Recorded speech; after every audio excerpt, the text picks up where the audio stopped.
To understand the sun, you have to start with something that feels impossible to believe. It has not always been here. There was a time, and it was not so long ago as the universe counts time, when there was no sun at all. No warmth, no daylight, no center for the earth to circle. Just a vast, cold, dark cloud of gas and dust, drifting in the quiet of space, light years across and almost perfectly still. That cloud is where our story begins, about 4.5 billion years ago, with nothing but dust and gravity and time. For a long while, nothing happened. The cloud simply drifted. And then, something nudged it. Perhaps the shock wave from a dying star somewhere nearby.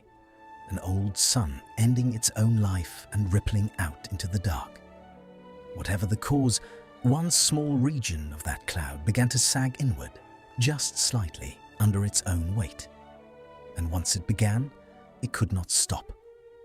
This is the thing about gravity. It is patient, and it never lets go.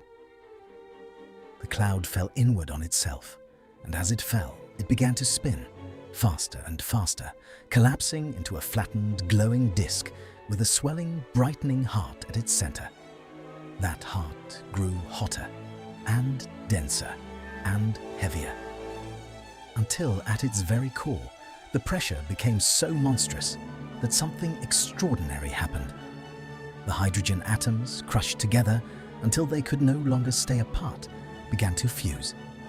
Two atoms became one, and in that joining, a sliver of their substance vanished, converted in an instant into pure light and heat, and the sun switched on, not with a flame, with a fire that needs no air and no fuel to catch, a fire that has been burning without a single pause every second of every day for 4.5 billion years.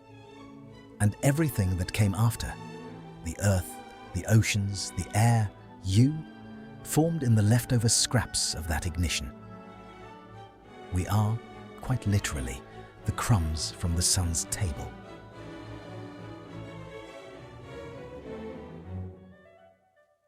Now, here is what I want you to understand about that fire, because we use the word burning, and the word is wrong. The sun is not on fire the way a candle is on fire. There is no flame catching, nothing being consumed by oxygen. What the sun is doing is far stranger and far more violent. At its core, under that crushing weight, it is fusing hydrogen into helium. And to do it every single second, it converts roughly 4 million tons of itself to pure energy. 4 million tons every second. The sun has been quietly destroying itself, ton by ton, for billions of years. And it does it to keep you warm. And it is vast in a way the mind simply refuses to hold. You could fit more than 1 million Earths inside it. It makes up more than 99% of all the mass in the entire solar system. Every planet, every moon, every comet and asteroid combined is less than a rounding error orbiting its edge.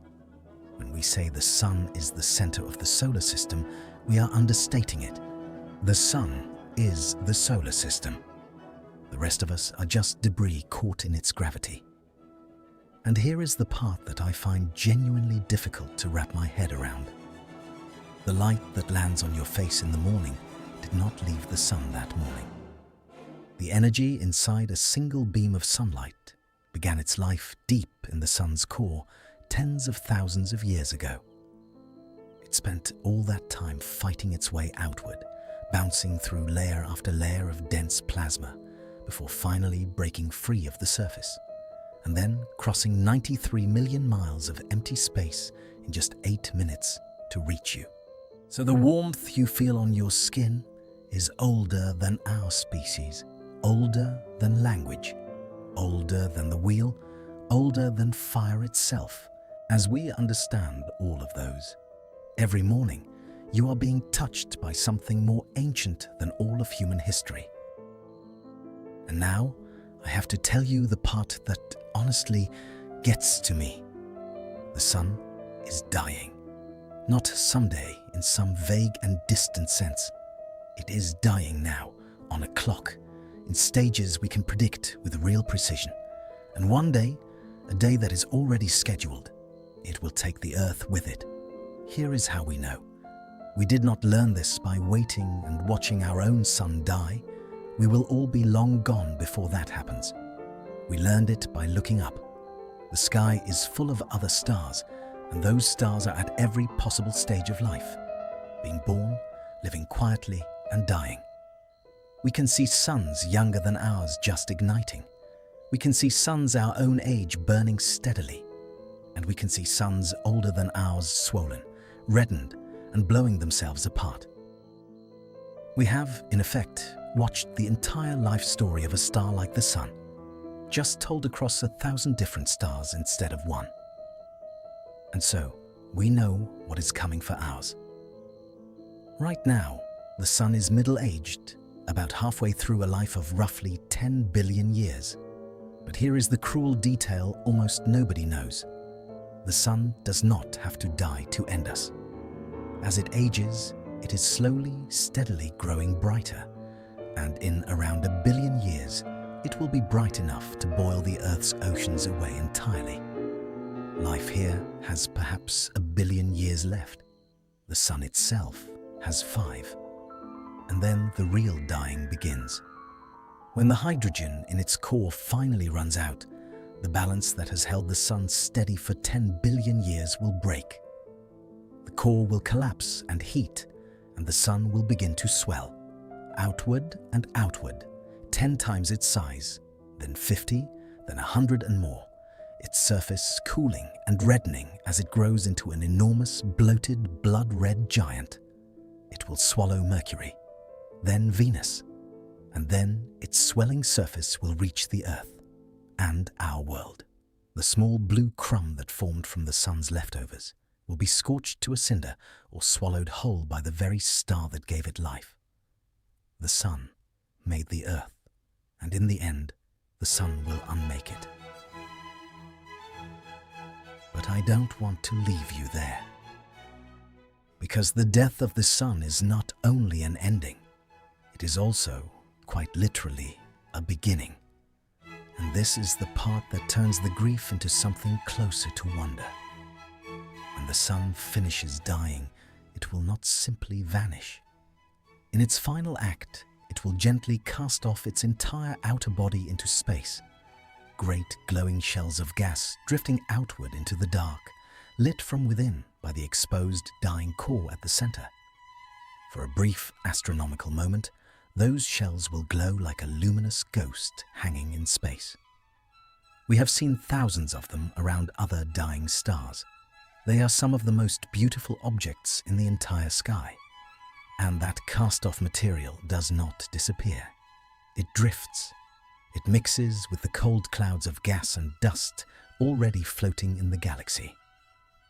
And one day, somewhere out there, gravity will reach into one of those clouds, exactly as it once reached into the cloud that made our sun, and begin to pull it inward. The cloud will collapse. It will spin. It will heat. And at its center, a new star will switch on. A star built in part from the body of our own sun. This is not a metaphor. This is the actual machinery of the universe. Our sun was born this way, assembled from the ashes of older stars that lived and died before it. The carbon in your cells, the oxygen in your lungs, the iron in your blood, the calcium in your bones. Every one of those atoms was forged inside a dying star and scattered across space long before the sun existed. You are already made of dead stars. And one day, something else, some world, perhaps even something alive, will be made of ours. So tomorrow, when you step outside and the sun is right where it has always been, golden, steady, eternal, the one fixed certainty of your whole life, remember that it is none of those things. It is a star in the middle of its life. It was born from a cold cloud of dust 4.5 billion years ago, and it has been destroying itself, ton by ton, to keep you alive ever since. It will not last forever. It will swell and redden and swallow the earth, and then hand everything it ever was back to the dark, to be gathered up somewhere new and lit again. You are warmed by ancient light from a dying star that is made of older dead stars, and that is slowly turning itself into you. Every morning, when the warmth touches your face, that is what you are feeling. Not just sunlight, the whole story of the universe, its birth, its death, and its strange, stubborn way of beginning again, landing gently on your skin. Thank you for watching. It'll be there in the next one.